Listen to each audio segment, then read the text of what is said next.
झाबुआ जिले की राणापुर पुलिस थाने पर कल एक एफआईआर दर्ज हुई है।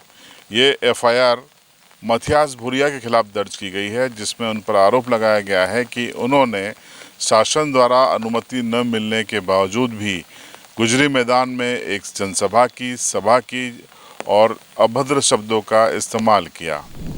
इस पूरे मामले में बीएनएस यानी भारतीय न्याय संहिता जो अब लागू हो गई है, उसकी धारा 223 के तहत मथियास भूरिया पर एफआईआर दर्ज की गई है और उन पर धारा 163 के उल्लंघन का आरोप लगाया गया है।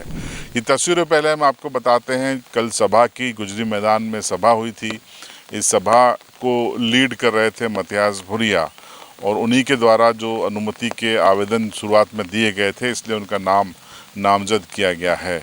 तो ये तस्वीरें हैं कल उस गुजरी मैदान की सभा की, जिसको लेकर आज एफआईआर दर्ज की गई है मथियास भूरिया के खिलाफ। उनके खिलाफ आवेदन तहसीलदार राणापुर की ओर से राणापुर पुलिस थाने पर दिया गया, जिस पर उन्होंने गंभीर आरोप लगाए थे, जिसमें कहा गया कि एसडीएम की अनुमति निरस्त होने के बावजूद मथियास भूरिया ने विधि का पालन नहीं किया और एक सभा की और इस सभा में उन्होंने अभद्र भाषा या अपशब्दों का इस्तेमाल किया और उन्हीं को फरियादी बनाते हुए, नायब तहसीलदार राणापुर को फरियादी बनाते हुए राणापुर पुलिस थाने पर ये एफआईआर दर्ज की गई है।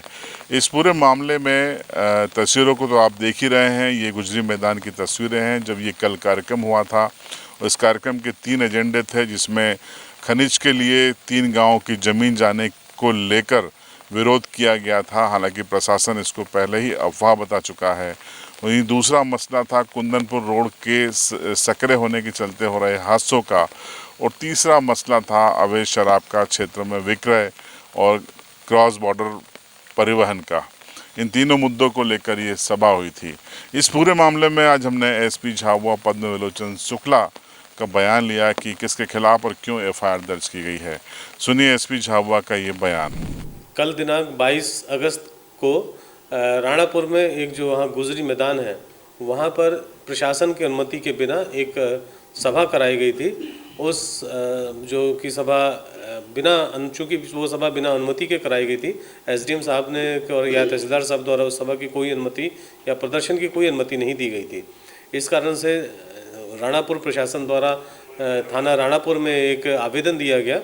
उसके चूँकि जो आवेदन दिया गया उसमें धारा 163 का उल्लंघन के तथ्य पाए गए थे। उन सब तथ्यों को ध्यान में रखते हुए जो भारतीय न्याय संहिता है उसकी धारा 223 के अंतर्गत थाना राणापुर में प्रथम सूचना पंजीबद्ध की गई।